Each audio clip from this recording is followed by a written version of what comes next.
မြေရှားတထုကိုကမ္ဘာအင်အားကြီးနိုင်ငံတွေဘာလို့အသေးအံလိုချင်နေကြတာလဲမိတ်ဆွေတို့အခုလက်ရှိအသုံးပြုနေတဲ့ဖုန်းတွေကင်မရာတွေ EV တွေ Fighter Jet တွေ AI server တွေ Wind turbine တွေဒီအရာတွေအကုန်လုံးဖြစ်တည်လာဖို့အတွက်မရှိမဖြစ်တထုတစ်မျိုးရှိရဲဆိုရင်မိတ်ဆွေတို့ယုံမလားအဲ့ဒါကတော့ Red Earth လို့ခေါ်တဲ့မြေရှားတထုပါနာမည်ကမြေရှားဆိုပေမဲ့ကမ္ဘာပေါ်မှာရှားပါနေတာတော့မဟုတ်ပါဘူးထုတ်ယူဖို့ခက်တယ်တန်းစင်ဖို့ခက်တယ်မြေရှားတထုကိုထိန်းချုပ်ထားတဲ့သူတွေကလည်းနည်းနည်းရရတွေမဟုတ်ပြန်ဘူးအမေရိကန်လိုတရုတ်တို့လိုတကယ်စူပါပါဝါနိုင်ငံကြီးတွေပါပဲဒီနေ့ဗီဒီယိုမှာတော့ Red Earth ဆိုတာဘာလဲဘာလို့အင်အားကြီးနိုင်ငံတွေက Red Earth ကိုပိုင်ဆိုင်ဖို့အသေးအံဖြစ်နေကြတာလဲဘယ်နိုင်ငံကမြေရှားတထုကိုအများဆုံးပိုင်ဆိုင်ထားနေပြီလဲပြီးတော့ဒီမြေရှားတထုကတင့်လူနေမှုဘဝနဲ့ဘယ်လောက်ထိဆက်ဆက်နေပြီလဲဆိုတာကိုအသေးစိတ်ပြောပြပေးသွားမှာပါအားလုံးပဲမင်္ဂလာပါ Daily Knowledge MM ကနေကြိုဆိုလိုက်ပါတယ်Red Earth ဆိုတာ element 18မျိုးကိုခေါ်တာပါဥပမာ neodymium, lanthanum, cerium, dysprosium ဒီနာမည်တွေက chemistry ဖက်စာအုပ်ထဲကနာမည်တွေနဲ့တူနေပေမဲ့တကယ်တော့ဒီ element တွေကခေတ်ပေါ်နည်းပညာတွေရဲ့အဓိကအသက်သွေးကြောတွေပါဥပမာ neodymium ကိုအရန်အားကောင်းတဲ့တန်လိုက်တွေထုတ်လုပ်တဲ့နေရာမှာအသုံးပြုကြပါတယ်အဲ့ဒီတန်လိုက်တွေက EV တွေ wind turbine တွေ drone တွေ missile system တွေ smartphone speaker တွေထုတ်လုပ်တဲ့နေရာမှာမရှိမဖြစ်လိုအပ်ပါတယ်တနည်းအားဖြင့်ပြောရရင် Red Earth သာမရှိရင် EV ကားတွေတော့ပေါ်မလာနိုင်ဘူးဆိုတာပါပဲတကယ်တော့ Red Earth တွေကကမ္ဘာပေါ်မှာရှားပါနေတဲ့အနေအထားတော့မဟုတ်ပါဘူးဒီကမ္ဘာလုံးအတိုင်းအတာနဲ့ဆိုရင်ကျေးနီပမာဏထက်တော့ပိုများနေပါသေးတယ်ဒါပေမဲ့ပြဿနာကတန်းစင်ထုတ်ယူဖို့အရန်ခက်တာပါမြေရှားတထုတိုက်တွေကတခုတည်းတီးတန့်မဟုတ်ပဲတခြားတွင်းထွက်တထုတွေနဲ့ရောနှောနေတတ်ပါတယ်အဲ့ဒါတွေကိုခွဲထုတ်ဖို့က chemical process အများကြီးလိုအပ်ပါတယ်အဲ့ဒီ process တွေကကုန်ကျစရိတ်ကြီးတယ် pollution များတယ်လူတွေကိုအစိတ်အတော့ဖြစ်စေတဲ့ chemical waste တွေအများကြီးထွက်တတ်ပါတယ်ဒါကြောင့်နိုင်ငံတော်တော်များများကပတ်ဝန်းကျင်ပျက်စီးမယ်အနံဆိုးထွက်မယ်အန္တရာယ်ရှိမယ်ဆိုပြီးမြေရှားကို mining မလုပ်ကြပါဘူးဒါပေမဲ့နိုင်ငံတနိုင်ငံကတော့ငါတို့လုပ်မယ်ဆိုပြီးဆယ်စုနှစ်ချီပြီး control လုပ်လာခဲ့ပါတယ်အဲ့ဒါကတော့ China ပါဒီနေ့ကမ္ဘာပေါ်မှာမြေရှားသတ္တု processing အများစုကိုတရုတ်ကထိန်းချုပ်ထားတာပါသူတို့က mining လုပ်ရုံနဲ့မဟုတ်ဘူးအရေးကြီးဆုံးဖြစ်တဲ့ refining process ကိုပါထိန်းချုပ်ထားတာပါ refining process ဆိုတာနောက်ဆုံးအဆင့်တန်းစင်တာပါကျွမ်းကျင်ပညာရှင်တွေရဲ့လေ့လာချက်အရကမ္ဘာ Red Earth refining ရဲ့80%ကျော်ကိုတရုတ်ကပိုင်တယ်လို့ပြောကြပါတယ်အဲ့ဒါကြောင့်အမေရိကန်အပါအဝင်ဥရောပနိုင်ငံတွေနဲ့ဂျပန်အိန္ဒိယအစရှိတဲ့အင်အားကြီးနိုင်ငံတွေအားလုံးကပါမြေရှားနဲ့ပတ်သက်ပြီးတန်ရှင်တက်နေကြတာပါဘာလို့လဲလို့မိတ်ဆွေစဉ်းစားကြည့်ပါဥပမာ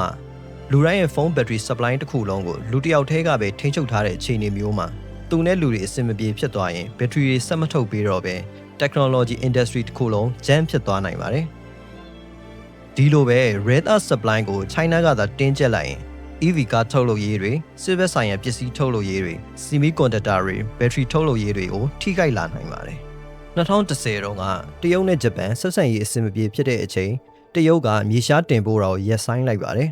အဲ့ဒီတုန်းကဂျပန်စက်မှုလုပ်ငန်းတွေအကုန်လုံးရပ်တန့်ရမလို့တော့ဖြစ်ခဲ့ပါသေးတယ်အဲ့ဒီအချိန်ကနေစပြီးတော့ Red Earth ဆိုတာရေနံလောက်ဗျူဟာကျတာပဲဆိုပြီးတကမ္ဘာလုံးကသတိပြုမိခဲ့တာပါအခုအချိန်မှာတော့ဆရာကြီးဖြစ်တဲ့အမေရိကန်ကရောမြေရှားနဲ့ပတ်သက်ပြီးဘာတွေလှုပ်ရှားနေလဲ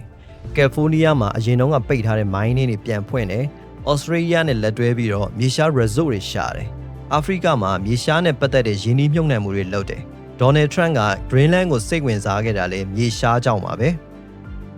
American လေတပ်သုံး Jet Fighter တစ်စင်းတော့ Red Earth ကိုကီလိုရာနဲ့ချီပြီးသုံးရပါတယ်။ F-35 jet တစ်စင်းမှာ Red Earth material တွေအများကြီးပါဝင်တယ်လို့ဆိုကြပါတယ်။တနည်းအားဖြင့်ဒီမြေရှားသတ္တုတွေကဖုန်းတွေgadget ပစ္စည်းတွေရဲ့ပြဿနာမဟုတ်တော့ပါဘူးအမျိုးသားလုံခြုံရေးနဲ့ဆိုင်တဲ့ political issue တစ်ခုဖြစ်သွားပါပြီဒီနေရာမှာတစ်ခုထည့်ပြောချင်တာက Red Earth မရှိရင်သင်ဘဝကဘယ်လောက်ပြောင်းလဲသွားမလဲ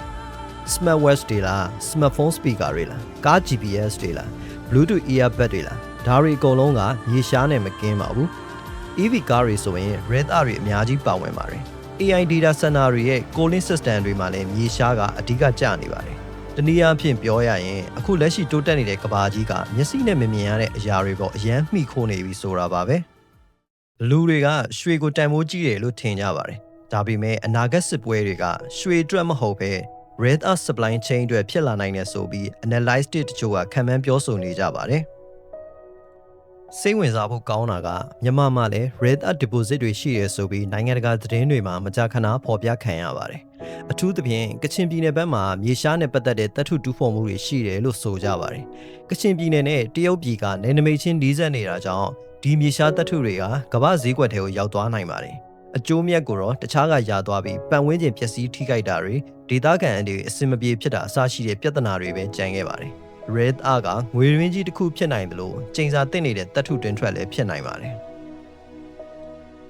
အနာဂတ်နည်းပညာတွေကိုကြည့်လိုက်ရင်တဘာဝအရင်းမြစ်တွေကနေစွမ်းအင်ထုတ်ယူတဲ့ Green Energy Project တွေ AI စက်ရုပ်တွေနည်းပညာမြင့်စစ်ဘက်ဆိုင်ရာ System တွေအာကာသနည်းပညာတွေအားလုံးကမြေရှားတပ်ထုရဲ့လိုအပ်မှုကိုပိုမြင့်စေပါတယ်အခု Tesla, Apple, Toyota, Samsung အားလုံးကမြေရှားနဲ့ပတ်သက်ပြီးတည်ကြတဲ့အာမခံချက်ရဖို့ကိုစ조사နေကြပါတယ်ဘာလို့လဲဆိုတော့မြေရှားတပ်ထုသာထောက်ပံ့ပေးနိုင်မှုပြတ်တောက်သွားရင်ဒေါ်လာတွေဘီလီယံနဲ့ချီပြီး freeze ဖြစ်သွားနိုင်လို့ပါ Red အကြောင်းပြောတဲ့နေရာမှာသူ့ရဲ့မကောင်းတဲ့ dark side လေးရှိနေပါတယ်မြေရှားတပ်ထုထုတ်လုပ်တဲ့ mining process တွေကနေဓာတုအဆိပ်တွေ radio တတိကြွစွန့်ပစ်ပစ္စည်းတွေရေထုညစ်ညမ်းမှုတွေဖြစ်စေနိုင်ပါတယ်တချို့ mining town တွေမှာမြေကြီးပျက်စီးရေတောက်မရတီးနှံစိုက်ပျိုးမရတာတွေဖြစ်လာပါတယ်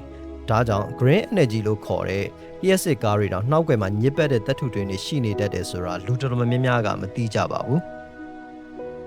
Red Earth ဆိုတာတေးသေးလေးပေမဲ့ကမ္ဘာနိုင်ငံရေးစစ်ရေးစီးပွားရေးအနာဂတ်နည်းပညာအားလုံးကိုလွှမ်းမိုးနေတဲ့ကလကနှောက်ကွယ်အားစွမ်းအင်တစ်ခုပါရေနံခေတ်ပြီးသွားရင်မြေရှားခေတ်ရောက်လာမယ်လို့တော့တချို့ပညာရှင်တွေကပြောနေကြပါတယ်မိတ်ဆွေတို့ဖုန်းသုံးနေတဲ့အချိန် EV ကားတွေမြင်တဲ့အချိန် AI အကြောင်းတွေကြားနေတဲ့အချိန်အဲ့ဒီနည်းပညာတွေရဲ့နှောက်ကွယ်မှာကမ္ဘာအင်အားကြီးနိုင်ငံတွေအပြိုင်ဆိုင်လူနေတဲ့သေးငယ်တဲ့တပ်ထုအပိုင်းအစလေးတွေရှိနေတယ်ဆိုတာမမေ့ပါနဲ့ဒီဗီဒီယိုကိုကြိုက်တယ်ဆိုရင် like and subscribe လုပ်ပေးခဲ့ပါနောက်ဗီဒီယိုတွေမှာလည်းကမ္ဘာနိုင်ငံရေးလှုပ်ဝက်နည်းပညာတွေအနာဂတ်စစ်ပွဲတွေ AI နဲ့တခြားလူသိနေတဲ့ global story တွေကိုတင်ဆက်ပေးသွားအောင်ပါ